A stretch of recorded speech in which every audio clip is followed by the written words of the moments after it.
જીવી શકાય જીવી શકાય જીવી શકાય ઉપર બિલકુલ રહેમ ન કરતા, ગોપાલ ઇટાલિયા પર દયા ન ખાતા, પણ તમારા પોતાના ઉપર પોતાના બાળકો ખાડું જીવી શકાય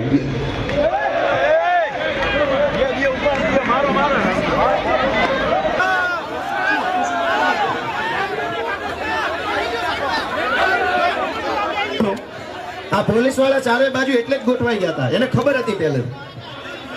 જાણવા મળ્યા પ્રમાણે આજે જામનગરની અંદર ગોપાલભાઈ ઇટાલિયાની સભામાં કેટલાક અસામાજિક તત્વોએ સભા પર પથ્થરમારો કર્યો છે.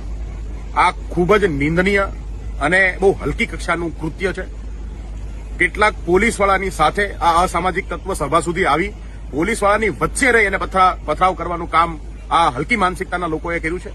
હું સીધું કહેવા માંગુ છું કે હર્ષ સંઘવીએ ગોપાલ ઇટાલિયાની સભામાં પોલીસવાળાની સાથે રહી અને આ હુમલો કરાવવાનું કૃત્ય કર્યું છે.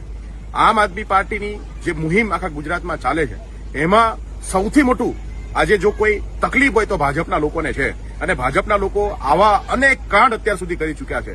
જામનગરની અંદર ગોપાલભાઈ ઇટાલિયા ઉપર પથ્થરમારો કરીને એ જો એમને ડરાવવા માંગતા હોય, આમ આદમી પાર્ટીને રોકવા માંગતા હોય તો એક વાત કાન ખોલીને સાંભળી લે. આમ આદમી પાર્ટી આવી રીતે ઉભી રહેવાની નથી. આમ આદમી પાર્ટી જે છે એ આ તમામ અત્યાચારોની સામે લડે છે. ગુજરાતના લોકોને ન્યાય અપાવવાની લડાઈ લડે છે અને ગુજરાતને સાથે આવેલા.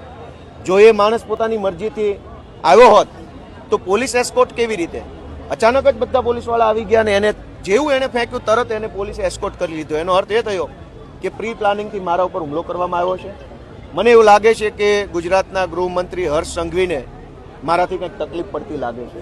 જે રીતે અમે એની સામે અવાજ ઉઠાવીએ છીએ, વિરોધ કરીએ છીએ, એના કારણે એને તકલીફ પડતી હોય એટલે પોલીસની પ્રોટેક્શનમાં ચપ્પલ ફેંકનાર વ્યક્તિને મોકલી મારી ઉપર હુમલો કરાયો છે.